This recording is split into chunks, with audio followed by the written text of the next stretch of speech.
బంగారం బ్యాంకులు ఇతర ప్రైవేటు సంస్థల్లో ఉన్న విడిపించి కొనబడును. కొమ్మూరి గోల్డ్ ఆంధ్ర మరియు తెలంగాణ. నమస్తే, వెల్కమ్ టు మనం టీవీ. నేను మీ ప్రియాంకరావు. చాలా మందికి ఒక ప్రాబ్లం ఉంటుంది. భార్యలోను భర్తలోను ఎలాంటి ప్రాబ్లం లేనప్పటికీ కూడా పిల్లలు కలగడానికి చాలా లేట్ అవుతుంది. సో ఎందుకు ఈ విధంగా అవుతుంది, ఏ టైంలో కలిస్తే మనకి హెల్దీ పిల్లలు పుడతారు అనే విషయాలపై అవగాహన కల్పించడానికి ఈ రోజు మనతో పాటు డాక్టర్ కావ్య గారు ఉన్నారు. వారితో మాట్లాడి మరిన్ని విషయాలు తెలుసుకుందాం. నమస్కారం. నమస్తే అమ్మా. మేము పిల్లలు లేక చాలా మంది బాధపడుతున్నారు. అసలు పిల్లలు కలగాలి అంటే వైఫ్ అండ్ హస్బెండ్ ఏ సమయంలో కలిస్తే మంచిది అంటారు? పిల్లలు కలవాలి అంటే ఫస్ట్ వైఫ్కి రెగ్యులర్ పీరియడ్స్ ఉండడం very very important. Regular periods ఉంటేనే మనకు అండం అన్నది ఎప్పుడు రిలీజ్ అవుతుంది అన్నది అర్థమవుతుంది. అయితే రెగ్యులర్ సైకిల్ అన్నది ఒక్కొక్క మనిషికి ఒక్కొక్క రకం. సపోజ్ ఒకరికి 28 days రెగ్యులర్ ఉంటుండొచ్చు, ఇంకొకరికి 30 days రెగ్యులర్ ఉంటుండొచ్చు, ఇంకొకరికి 35 days ఉంటుండొచ్చు. సో 35 days రెగ్యులర్గా రావడం. సో ఇలా ఉంటుంది. సో ఈ రెగ్యులారిటీ అన్నది వెరీ వెరీ ఇంపార్టెంట్. ఈ రెగ్యులారిటీ ఉంటేనే మనం రెట్రాస్పెక్టివ్గా అండం ఎప్పుడు విడుదల అవుతుంది అన్నది ఒక మ్యాథమెటికల్ క్యాలిక్యులేషన్ ఉంటుంది. Number of days of a period -14. So ఇప్పుడు suppose 28 days number of days -14 వేస్తే 14th day is the day of ovulation. ఆ రోజు అండం అన్నది విడుదల అవుతుంది. ఆ రోజు కనుక భార్యాభర్తలు కలుసుకుంటే మనకి డెఫినెట్గా ప్రెగ్నెన్సీ అన్నది అవుతుంది. అయితే ఇప్పుడు ఈ రెగ్యులారిటీ అన్నది ఎంత ఇంపార్టెంటో హస్బెండ్కి కూడా వీర్యకణాల సంఖ్య కరెక్ట్గా ఉండడము, ఆ ఉన్నటువంటి వీర్యకణాలు హెల్దీగా ఉండడం అనేది ఇంపార్టెంట్. సో ఎప్పుడన్నా మీకు ఇన్ఫర్టైల్ అని కనుక అనిపిస్తే ఫస్ట్ ఒక హస్బెండ్ టెస్ట్ కనుక చేస్తే మనకు సరిపోతుంది. తర్వాత వైఫ్కి పీరియడ్స్ రెగ్యులర్ ఉంటే మ్యాక్సిమం నేను చెప్పిన మ్యాథమెటికల్ క్యాలిక్యులేషన్ ప్రకారం వాళ్ళు కలిస్తే సరిపోతుంది అనమాట. అది. అండ్ వీర్యకణం 3 రోజులు బతుకుతుంది, అండం అన్నది ఒక రోజే బతుకుతుంది. సో 3 days ముందు కలిసినా కూడా సపోజ్ 14th day అండం విడుదలయ్యే రోజు అనుకోండి, 3 రోజుల ముందు అంటే 11వ రోజు కలిసినా కూడా ఆ 3 రోజుల వరకు మనకు అది పనికి రావచ్చు. అలా ఉంటుంది అనమాట. కానీ ఎంతన్నా freshness is freshness. Within 24 hours ఫలదీకరణ అన్నది జరిగితే గనక బాగుంటుంది. సో వీర్యకణం కూడా వీక్ అయిపోతుంది 3rd dayకి. ఫస్ట్ డే ఉన్నంత యాక్టివ్గా 3rd day ఉండదు. సో అలా అనమాట.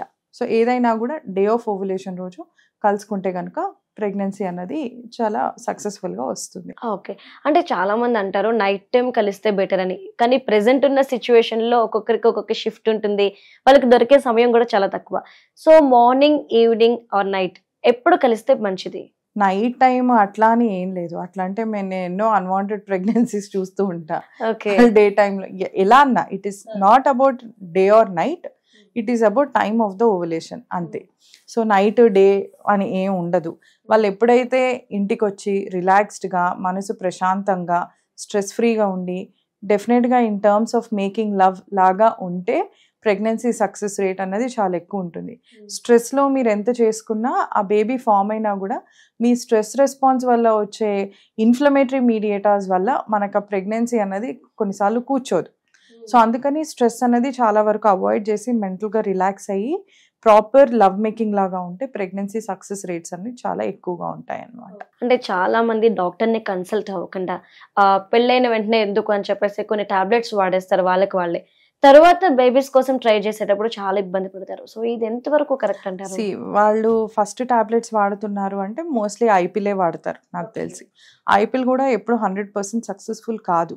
దాంతో కొన్నిసార్లు కన్ఫ్యూజ్డ్ బ్లీడింగ్లో ప్రెగ్నెన్సీ కూడా వచ్చే ఛాన్సెస్ ఉంటాయి. సో ఇది okay, this is like an emergency contraception. కానీ తర్వాత పిల్లలు కావాలి అన్నది ఒక మెంటల్ స్ట్రెస్తో వస్తారు.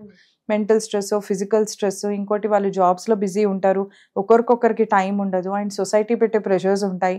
సో ఇవన్నీ కలుపుకొని ఆ ఒక కన్ఫ్యూజ్డ్ మైండ్ తోటి మా దగ్గరకు వస్తారు. సో అప్పుడు కూడా వాళ్ళకి ఏం ప్రాబ్లం ఉండదు, కాకపోతే ఇన్ని స్ట్రెస్ ఫ్యాక్టర్స్ ఉన్నాయి కాబట్టి వాళ్ళకి ప్రెగ్నెన్సీ అన్నది రావట్లేదు. అండ్ మేబీ కలుసుకున్నా కూడా కరెక్ట్ టైంలో కలుసుకుంటున్నారో లేదో అన్నది కూడా మనకి ఇంపార్టెంట్ అనమాట. సో తీసుకునే ఫుడ్ కూడా ప్రాపర్గా హెల్దీగా ఉండాలి అంటారు? ఎగ్జాక్ట్లీ. తీసుకునే ఫుడ్ కూడా మనకి ఏంటి అంటే ఫ్రెష్ ఫుడ్ కనుక తింటే యాంటీ ఆక్సిడెంట్స్ ఎక్కువగా ఉంటాయి. ఓకే. మీరు ఇందాక అన్నారు కదా ఫ్రిడ్జ్లో పెట్టుకుంటే, yeah definitely unhealthy.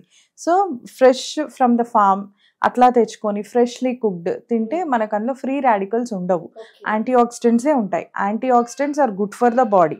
Anti oxidants వల్ల అండం క్వాలిటీ బాగుంటుంది, వీర్యకణం క్వాలిటీ బాగుంటుంది, మనకి క్యాన్సర్ రాదు. సో ఎన్నో బెనిఫిట్స్ ఉంటాయి. So and also healthy pregnancy కూడా ఉంటుంది, బీపీలు షుగర్లు రాకుండా ఉంటుంది అనమాట. సో డెఫినెట్గా యాంటీ ఆక్సిడెంట్ రిచ్ డైట్ కనుక తీసుకుంటే ప్రెగ్నెన్సీ సక్సెస్ రేట్స్ ఎక్కువ ఉంటాయి అండ్ ఫామ్ అయిన ప్రెగ్నెన్సీ కూడా హెల్దీగా ఉంటుంది అలా. సో ఎక్కువ జిమ్ చేసే వాళ్ళు, అలానే బరువులు మోసేట వాళ్ళు కూడా ఉంటారు. సో ఆడవాళ్ళ వన్స్ మీరు అన్నట్టు 14th డే తర్వాత కలుసుకున్నాక ఇలాంటి పనులను చేయడం కరెక్టే అంటారా? నో, యాక్చువల్లీ మీరు అన్నట్టు జిమ్ కానీ అథ్లెట్స్ కానీ వాళ్ళకి ఎంతో కొంత హార్మోనల్ డిస్టర్బెన్స్ ఉంటుంది. They are too much masculine than feminine actually. So వాళ్ళ బాడీ కూడా ఆ ఫిట్నెస్ ఆ ఫామ్లో ఉండడానికి ఎంతో స్ట్రెస్ తీసుకుంటూ ఉంటారు. సో అందులో కూడా మనకి హార్మోనల్ ఇంబ్యాలెన్స్ అన్నది ఉంటుంది. సో అలా ఉన్న వాళ్ళల్లో కూడా పీరియడ్స్ కూడా ప్రాబ్లం ఉంటుంది వాళ్ళకి. ప్రెగ్నెన్సీ సెకండరీ, పీరియడ్స్ కూడా ప్రాబ్లం ఉంటుంది. Majority, not every one but majority. Yeah. Okay, అంటే 14th డే తర్వాత కలుసుకోవాలి అనుకున్న వాళ్ళు ఇన్ని జాగ్రత్తలు తీసుకోవాలి అంటారు. ఎస్. ఓకే, అంత ప్రయారిటీ ఇస్తే మనకు అంత హెల్దీ బేబీ వస్తుంది. Exactly. Thank you so much ma'am.